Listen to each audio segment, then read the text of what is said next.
Jeremias capítulo 20, prepara o seu coração, Deus vai falar com você. Fala com o seu irmão, Deus vai falar com você. Fala com autoridade, fala com a cara fechada, Deus vai falar com você. Capítulo 20 de Jeremias. Prepara aí para mim aquele vídeo que eu pedi para preparar, deixa no ponto. Daqui a pouco alguém fica preparado para desligar essas luzes para mim também, para a gente ver esse vídeo. Capítulo 20, versículo...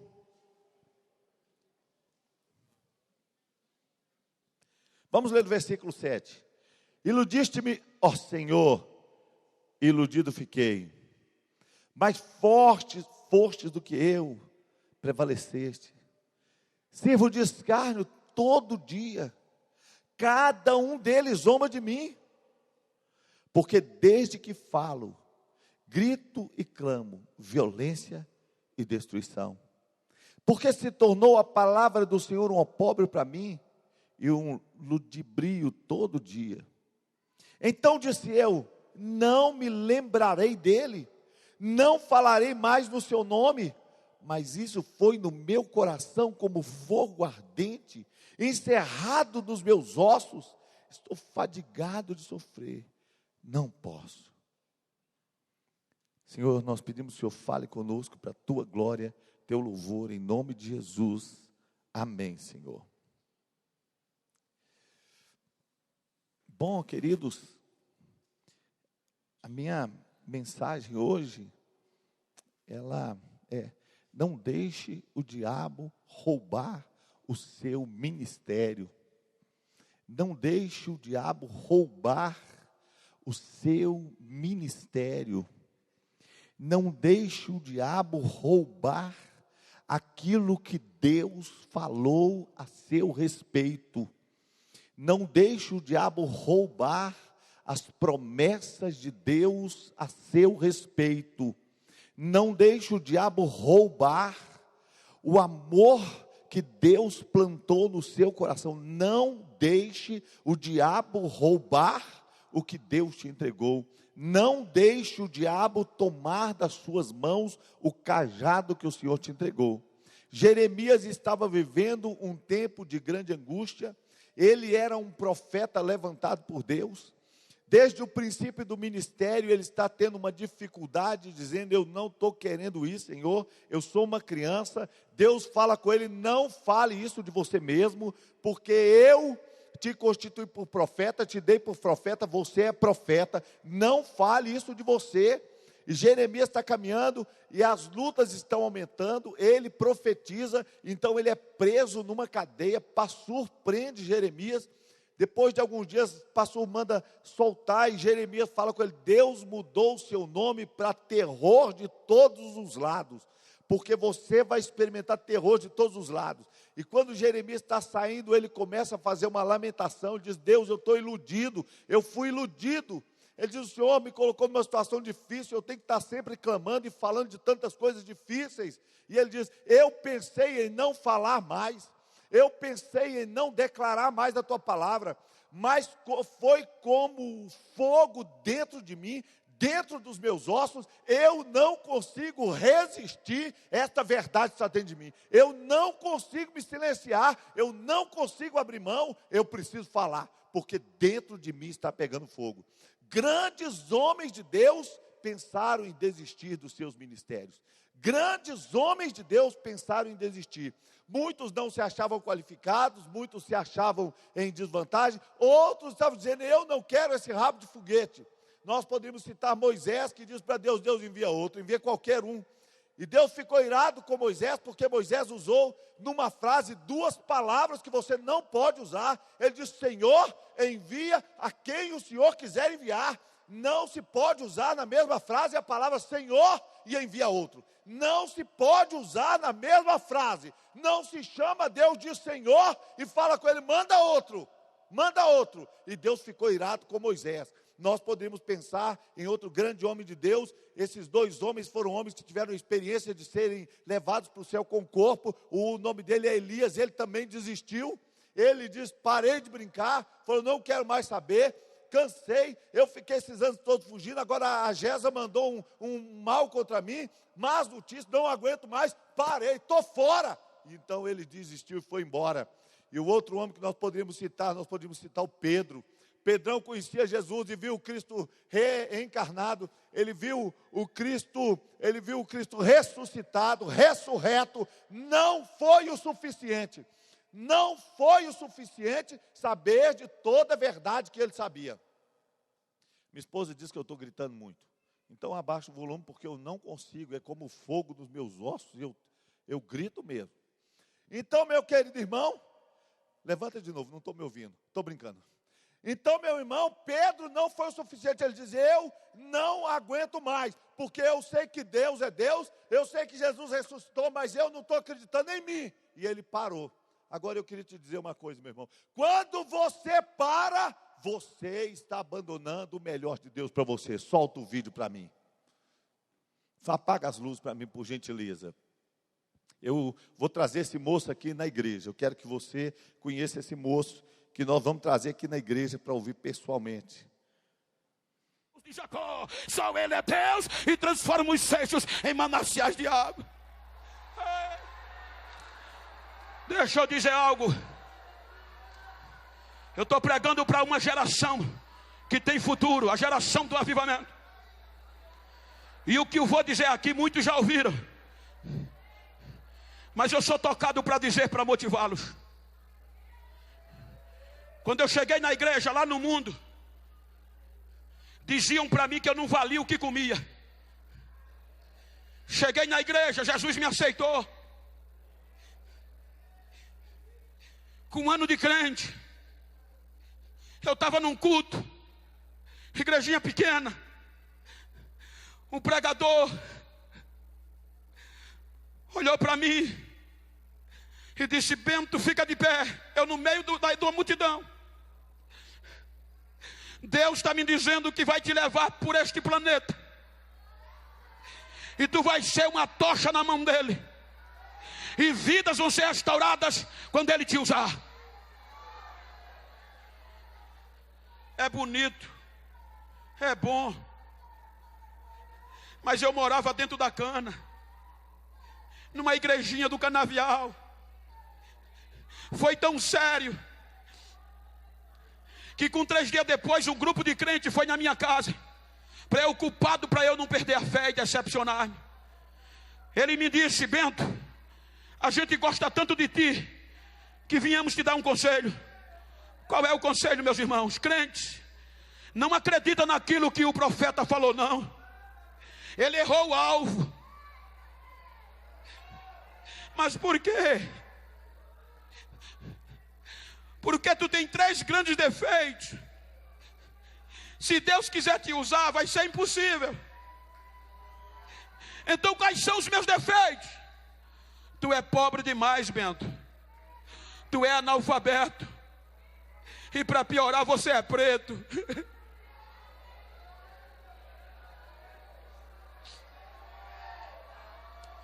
E eles tinham razão, pastor. Eu peguei meus sonhos e joguei na gaveta aquela noite e não dormi mais. No outro dia eu disse, eu vou orar meia hora e vou voltar para o futebol. Dobrei o joelho 8 horas da manhã, não consegui mais levantar. 4 horas da tarde eu me levantei em meio às lágrimas. Quando eu saí da igrejinha que fui para casa, um jovem veio correndo, Geno, vai no posto médico, o que é que houve, filho? A tua filha saiu às pressas, passando mal. Eu corri para o posto médico. Quando eu cheguei, o médico olhou para mim e disse, eu fiz o que pude, mas a sua menina já deu entrada em óbito. Leva ela para casa e prepara o funeral, que não tem mais jeito. A minha esposa se acabando de chorar, eu peguei a criança de 9 anos e fiz a volta e fui para casa. Quando eu fui entrar para a rua que dava para minha casa, o Espírito Santo falou aqui dentro, vai para casa fazer o quê? Vá para onde você estava orando, que eu vou te mostrar que eu não dependo da opinião do homem para fazer o que eu quero. Eu não dependo da razão do homem para fazer o que eu prometo. Vai para lá. Eu passei direto. Foram dizer ao médico, ele está doido, foi para a igreja. Quando eu cheguei na igreja, caí com a criança na frente do púlpito e gritei: acabou, acabou, acabou. Quando eu gritei, aí a voz de Deus entrou no santuário e Deus começou a dizer: fui eu que te trouxe aqui, eu conheço a tua história e a tua fé, eu sei quanto tem sido fiel a mim, e eu te trouxe aqui para te dizer que a promessa ainda está de pé. Fui eu que te tirei do monturo e vou te fazer sentar entre os príncipes. E para você saber quem sou eu, olha o que eu estou fazendo. Quando ele disse assim, a menina deu um pulo no meio da igreja: pai, pai, pai, pai, o que é que está acontecendo? Ele ressuscitou. E o melhor que eu tenho para te dizer, você que tem promessa, permaneça fiel, porque eu não precisei dar jeitinho não. Eu não precisei colocar lente de contato, não precisei dar escova no cabelo, não precisei usar terno do 007, não precisei. E a melhor notícia é que eu ainda continuo pobre, sou semi-analfabeto e ainda continuo preto, mas Deus é fiel, Deus é fiel, Deus é fiel.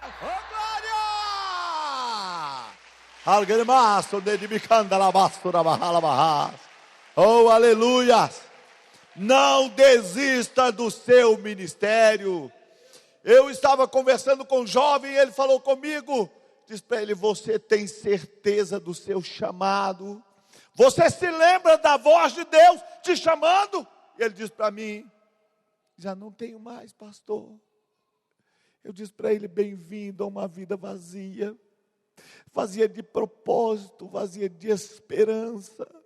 Se o diabo rouba de você o chamado, se o diabo rouba de você a voz de Deus, ele rouba o propósito de existir.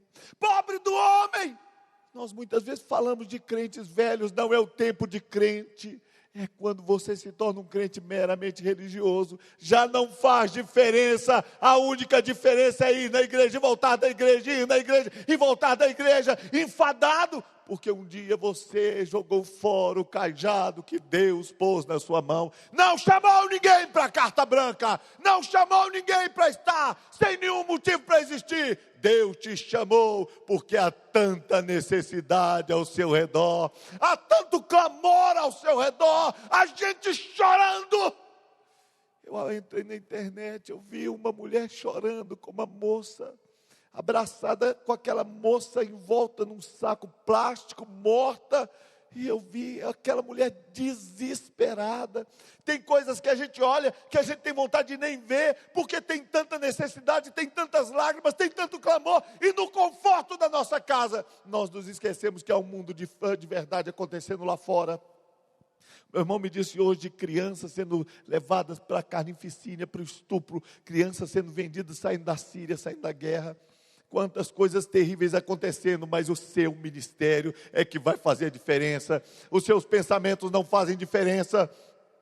A sua misericórdia não faz diferença. O que faz diferença é que quando tudo isso tem um canal para existir, o chamado de Deus na sua vida. O chamado de Deus na sua vida te faz andar pelas ruas, te faz pregar o evangelho, te faz tocar as pessoas. O chamado, ele te incomoda pela noite, ele te faz levantar de madrugada, ele te põe para adorar, ele te põe para clamar. O chamado, o ministério de Deus para você. Não desista do seu ministério, porque desistir do ministério é desistir de um relacionamento profundo e verdadeiro com Deus.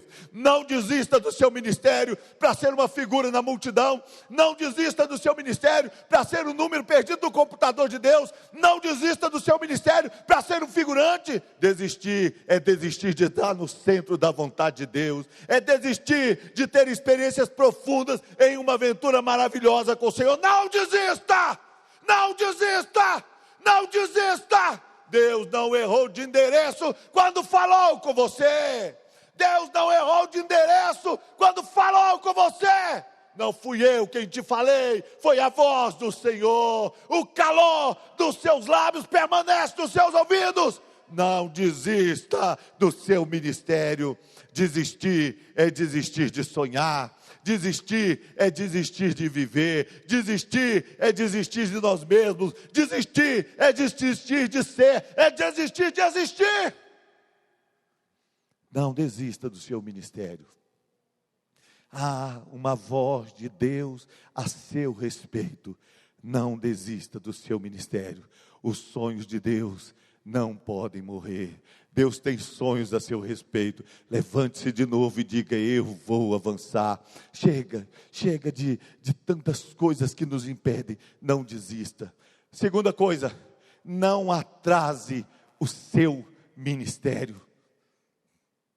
Não atrase. Há uma coisa sobre a qual você não tem domínio, é sobre o tempo. Não deixe para amanhã, não procrastine, não atrase o seu ministério, não atrase o seu ministério. Deus tem levantado o Wolfgang para orar, para ler a palavra. Passados uns dias o Wolfgang me procurou e timidamente falou comigo: pai, com quantos anos o senhor se tornou pastor? Eu disse para ele: 28. Ele ficou pensando.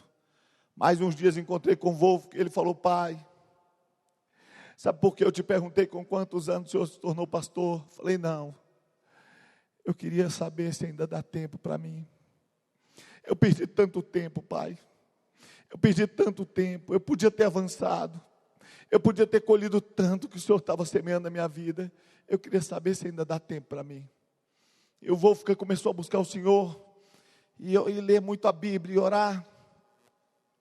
E quando foi esses dias, eu estava cobrando do Wolfgang algumas coisas, e o Wolfgang falou com o pastor Sandro: o meu pai me estica demais, meu pai me estica até o limite, meu pai quer sempre mais de mim, eu falo com ele as coisas, ele está querendo sempre mais de mim. O pastor Sandro respondeu: comigo também, ele está me esticando cada dia mais. Sabe, irmãos, eu estava lá em Coronel Fabriciano, tinha uma mulher sentada no banco, uma profeta de Deus. Ela se levantou, ela sorria para mim, e eu disse para ela: por que você está rindo? Ela disse: eu estou rindo de ver o seu rosto, a sua alegria com o que Deus vai fazer na vida dos seus filhos. Louvado seja o nome do Senhor, louvado seja o nome do Senhor.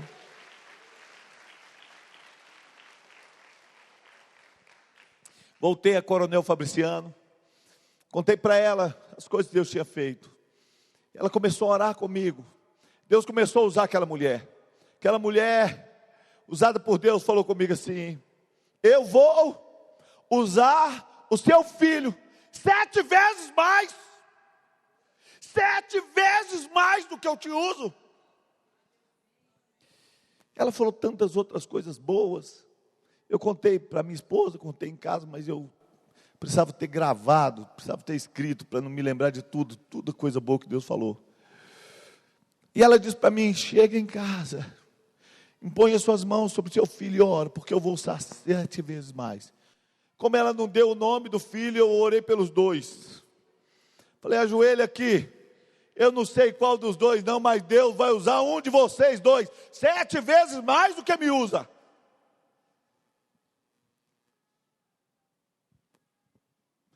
E meu filho falando: meu pai me estica demais. Se quer ser usado 7 vezes mais do que Deus me usa, tem que ser 7 vezes melhor do que eu sou. Não pode ficar atrasando o ministério com meninice. Não pode ficar atrasando o ministério sendo criança, infantil. Não pode ficar atrasando o ministério com pirraça espiritual. Não pode ficar atrasando o ministério sendo tratado com todo carinho, bajulando demais. Quer ser usado por Deus 7 vezes mais, 7 vezes melhor. Tem que melhorar, tem que melhorar. Tem que se habilitar para relacionamento, tem que dar resposta para as necessidades, porque a Bíblia diz que nós temos que resolver problemas. O nosso ministério é solução de Deus para uma necessidade da terra. O nosso ministério é solução de Deus para as pessoas que estão ao nosso redor. Um dia Davi chegou no campo de batalha e viu que lá tinha uma luta que não era problema dele. Ele não foi convocado para aquela guerra, mas ele era proativo. Quando Davi chegou, tinha um gigante que desafiava o povo há 40 dias. 80 vezes ele estava desafiando. Ele desafiava de manhã, ele desafiava à tarde. Cada vez que aquele gigante chegava lá, ele estava maior. Todo mundo tinha medo dele. E lá naquele lugar tinha um homem muito alto. Na terra de Israel, o rei Saul. O mais alto de todo o povo de Israel era o próprio rei. O desafio caía nas mãos de Saul. Davi tinha sido ungido rei. Samuel tinha ungido ele rei e disse para ele: você vai ser o próximo rei de Israel. Davi podia chegar naquele campo de batalha e dizer: olha que oportunidade boa, esse gigante vai matar o rei. Eu vou ser o próximo rei, eu vou ficar só assistindo de camarote, eu não vou pôr a minha mão nesse negócio, eu vou esperar a minha vez, eu não vou enfrentar esse gigante de jeito nenhum. Tem uma promessa de Deus na minha vida, eu não posso tentar Deus, eu não vou mexer com isso não. Eu não quero entrar nessa guerra, é uma fria. Deixa o rei Saul se virar. Se ele morrer, o ministério foi uma bênção dele e agora está chegando a minha vez. Mas sabe o que a Bíblia diz? Que Davi chegou lá e falou assim: eu vou encarar esse gigante. Presta atenção, meu irmão. Davi foi aquele moço que chegou e foi esticado por Deus, porque a Bíblia diz que quando ele chegou lá para falar com Saul: eu vou matar o gigante, o Saul falou com ele: você não pode. Já era o suficiente. Bem que eu tentei, eu já fiz a minha parte, Senhor. Foi a própria liderança que falou que eu não podia. Senhor, eu não quero ser desobediente, porque a própria liderança falou que eu não podia, porque eu sou muito novo, porque eu sou menino. Ele disse: eu já matei um leão, eu já matei um urso, eu vou detonar com esse gigante. Me dá aí uma oportunidade, porque eu vou vencer o gigante. Eu vou vencer o gigante. Sabe, queridos, é interessante que Davi, ele foi até o campo de batalha, embora não fosse problema dele, e ele foi proativo. Sabe por que eu tenho esticado as pessoas que eu amo?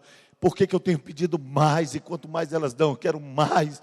Porque eu sei que Deus quer colocar mais nas mãos dele. Pobre daquele que não tem nenhum tipo de cobrança, pobre daquele que não faz diferença, pobre daquele que não ouve: eu preciso mais de você, eu quero mais de você, eu espero mais de você.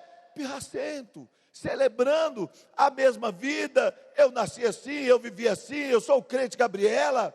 Para de viver repetido ano, para de repetir. Você já tomou reprovado dessa prova uma vez, reprovado outra vez, reprovado de novo e dando volta na montanha. Você não se cansa de celebrar a mesma vida velha. Eu sou assim, minha esposa sabia que eu era assim, eu sou desse jeito, meu marido sabia, quando casou, sabia que eu era assim. Chega desta vida velha. Você não pode atrasar o seu ministério. Decida-se a pagar o preço. Se for um preço muito baixo, reclama com Deus. Decida pagar o preço. E se o preço for bagatela, reclama com Deus. Fala: Deus, não me manda este anão, me manda um gigante. Não me manda lutinha, me manda um lutão. Mas eu quero, Senhor, eu quero pagar o preço de um ministério que vale a pena.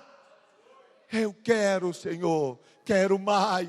Todo dia tem um que foge, todo dia tem um que vai embora, todo dia tem um que abandona, todo dia. Mas você está aqui, você ficou, e Deus vai usar os valentes neste lugar. Deus vai usar quem não desiste, Deus vai usar quem acredita. Acredite nas promessas, ou pare de pedir a Deus para falar com você. Ai, fala comigo, Deus, fala comigo. Deus fala comigo. Quem fala comigo? Se tudo que Deus fala, você não acredita, você joga fora. Se você joga fora, ao ímpio, diz Deus, que tens tu de recitar os meus estatutos, visto que lanças as minhas palavras para detrás de ti. Quem joga as palavras e as promessas fora, Deus trata como ímpio. Deus trata como ímpio. Essa promessa que Deus fez, essa palavra que eu vi Deus falando com esse moço, eu sei que é uma palavra que também você recebeu, que eu já recebi. Muitos de nós temos recebido uma promessa de Deus. O que às vezes nos faz desanimar é que nós paramos pelo caminho, nos cansamos e nós desistimos nós desistimos. Acredite nas promessas, acredite no que Deus falou a seu respeito, acredite no que Deus falou a seu respeito, acredite no que Deus falou a seu respeito. Quando você acredita no que Deus falou a seu respeito, não tem nada, nem ninguém que te impeça. A Bíblia diz que Elias passou por Eliseu, jogou a capa sobre ele, e imediatamente Eliseu matou as vacas que estavam, os bois que estavam puxando o carro de boi. Ele colocou lenha, ofereceu um sacrifício a Deus, falou: eu vou despedir da minha família, e começou a seguir Elias. Tira os obstáculos. Essa empresa que Deus te deu não é um obstáculo, esta empresa é um campo ministerial. Este trabalho que Deus te deu não é um obstáculo, é um campo ministerial. Filho de crente não atrapalha o crente a servir. Cresce debaixo dos bancos, cresce no púlpito, cresce dançando no altar, cresce bagunçando na igreja, mas não impede o ministério de quem teme e ama a Deus. Você vai ser honrado ao servir a Deus como Ele deseja. Aleluia!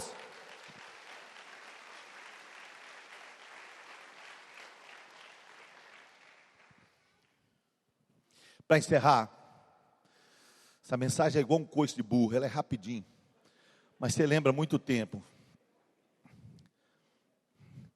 Remova os obstáculos que se opõem ao seu ministério. Remova os obstáculos que se opõem ao seu ministério. A maioria deles são internos. A maioria da oposição ao seu ministério não está do lado de fora, está do lado de dentro. É do lado de dentro que a gente desiste dos difíceis. É do lado de dentro que a gente fala: isso não é para mim. É do lado de dentro que a gente fala: escolhe outro, Senhor. Remova os obstáculos. 2 Samuel, capítulo 20, lá no versículo 12, você vai encontrar uma palavra. Você não precisa ler, se alguém quiser colocar aqui, pode. Mas eu quero te contar a história. Davi estava voltando de uma guerra.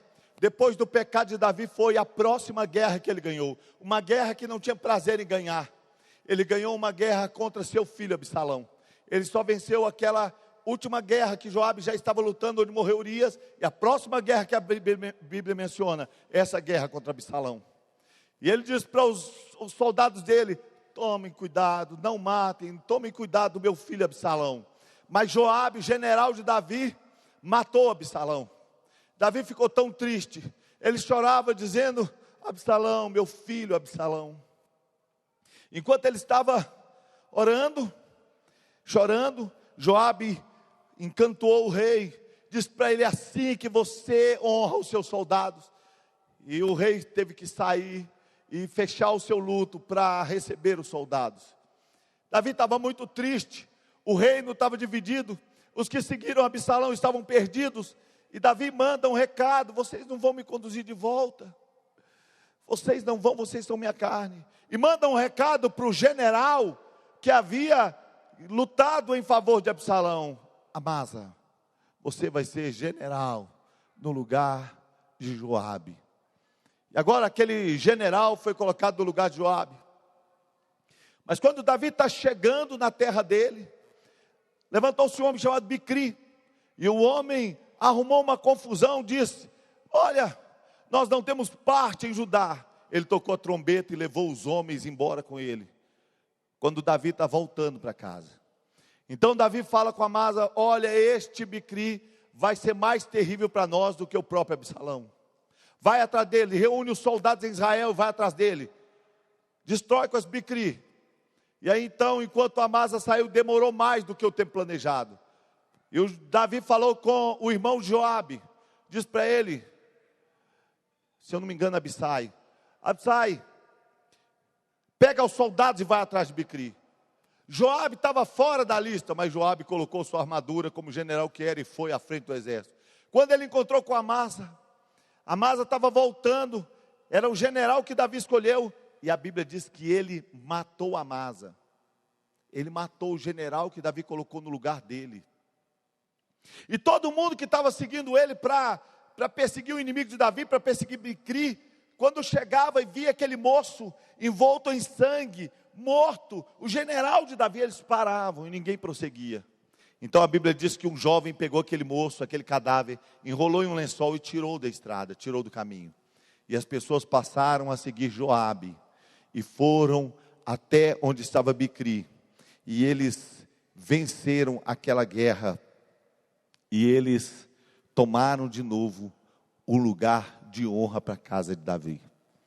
Sabe, meu irmão,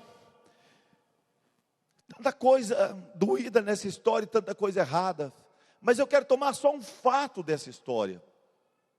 É que às vezes coisas que não são as mais importantes, por mais doídas que sejam, podem parar um exército.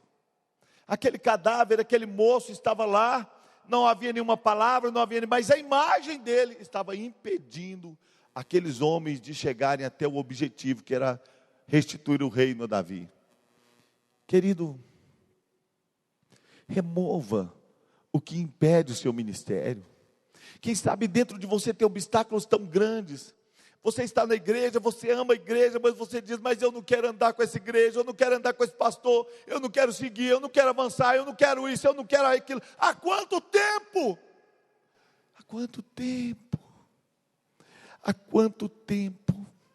Há quanto tempo? Quem sabe não é hora de você se desarmar e dizer, eu vou com este exército realizar a guerra do Senhor. Eu vou avançar, eu vou prosseguir. Talvez você tenha bons motivos, talvez você tenha muitos motivos justos, talvez você tenha muitos motivos até inteligentes. Mas irmão, você parou. Você parou para contar as mazelas, parou para olhar os cadáveres, parou para olhar as tristezas, parou para ouvir os boatos, parou por tantos motivos, você parou.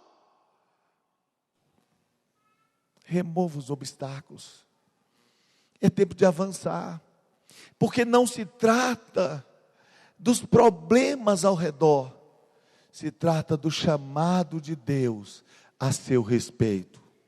Se trata do chamado de Deus a seu respeito. Deus chamou um homem que morava no meio do canavial, como ele mesmo se descreve, cheio de impossibilidades. E no meio de todas as impossibilidades, Deus definiu que iria usá-lo. Eu creio que Deus também tem um chamado especial para você. Eu creio que Deus também tem algo especial para fazer na sua vida. Mas há muito tempo talvez você esteja resistindo. Há muito tempo você está resistindo ao que Deus quer fazer na sua vida. Eu creio que hoje é um dia, irmãos, de profundo arrependimento. Eu fico triste de pensar que talvez haja alguém que vai sair deste lugar sem se arrepender. Arrepender. Deus só vai fazer o que tem para fazer na sua vida quando seu coração se quebrantar, quando se quebrantou antes. Quando seu coração se derramar na presença do Senhor como se derramou um dia. Se o seu coração ainda se lembra de como é chorar diante do Senhor, se você ainda se lembra de como é se derramar diante de Deus, então Deus pode fazer na sua vida todos os sonhos que Ele tem sonhado a seu respeito. Os obstáculos que estão se impondo entre você e o plano de Deus, eles estão dentro de você, dentro de você. Hoje eles vão cair por terra em nome de Jesus. Hoje eles vão cair por terra. O Senhor vai te levantar, como em dias outros. E o Senhor vai fazer na sua vida, como fez em tempos que você ainda se lembra. O Senhor vai te trazer de volta e vai amarrar o seu coração ao coração de Deus. Você não será mais o mesmo homem, a mesma mulher, porque o Senhor vai tomar a sua vida e vai quebrar os obstáculos internos. Apenas deixe Deus agir, porque Ele vai fazer na sua vida o que só Ele pode fazer.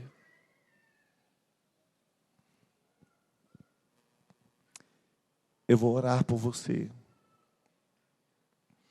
Eu vou orar por você. Eu tenho crido que mensagens não mudam a nossa vida. As mensagens, quando muito, nos emocionam. Nós vamos para casa e o inimigo se encarrega em colocar outra emoção no lugar. Dá para se emocionar com uma música bonita, dá para se emocionar com uma imagem, dá para se emocionar com uma imagem das Olimpíadas. E muitas vezes é varrido do nosso coração a emoção. Mas tem uma coisa que o diabo não pode tirar de nós. Porque a única coisa que ele não pode vencer é o livre-arbítrio do homem. E o que ele não pode tirar de nós é a decisão que nós tomamos depois de ouvir a mensagem.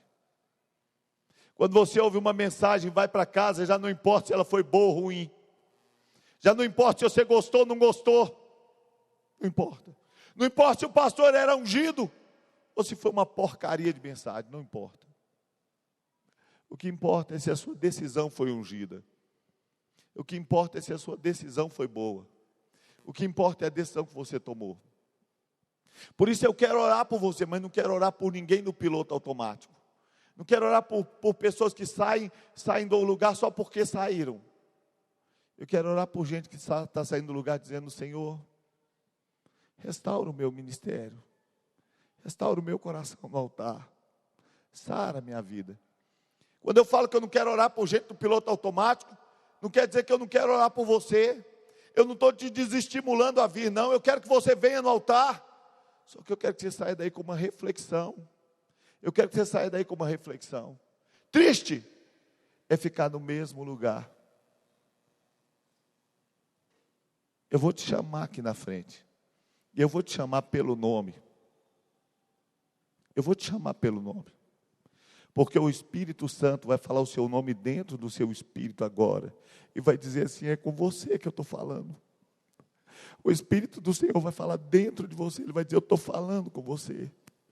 Por isso sai do seu lugar, porque o Espírito Santo está falando com você. Vem para o altar. Vem receber essa oração dizendo: Deus, eu quero ser usado pelo Senhor. Não sai do piloto automático, sai porque o Espírito Santo vai falar seu nome. Eu sei que Ele está falando dentro de você. O Espírito Santo está falando dentro de você. Eu estou falando com você. O Espírito Santo está falando, Ele vai falar com muita gente. Mas Ele vai falar pessoalmente com você. Ele vai dizer para você: eu estou falando com você.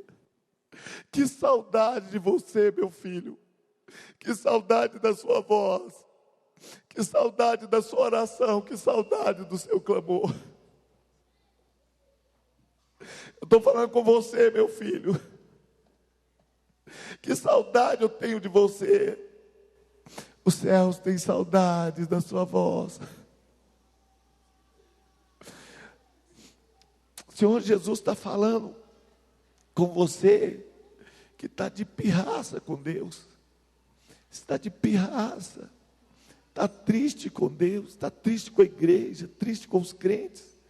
Você falou: não vou lá não. Ninguém me tira daqui. Com você. Está falando com você que você está perdendo oportunidade. Está perdendo oportunidade. Porque eu sei, irmãos, que Deus usa quem quer. Mas eu sei que eu não estou falando nada aqui de mim mesmo. Que o Espírito Santo separou essa noite para falar com você. Eu sei. Eu sei que tem muita gente daí, esse irmão que está no banco. Que o Espírito Santo está falando com você. E eu sei que dentro do seu coração você está dizendo: Deus, eu sei que o Senhor está falando comigo, mas faz aqui onde eu estou, Senhor. Faz aqui sentado no meu lugar, Senhor. O Senhor não vai fazer aí. O Senhor não vai fazer aí. O Senhor não vai fazer. Vem para cá. Vem para cá. Vem para cá. Vem para cá. Hoje Deus está falando com você, como Ele falou com Adão no Éden. Adão, onde estás? É possível sentir a dor do coração de Deus falando com você. Onde você está? Por que você está se escondendo de mim? Volta, volta, volta deste lugar tão alto, tão longe que você foi. Volta, volta, volta hoje, volta, volta. Volta para os braços do teu Senhor.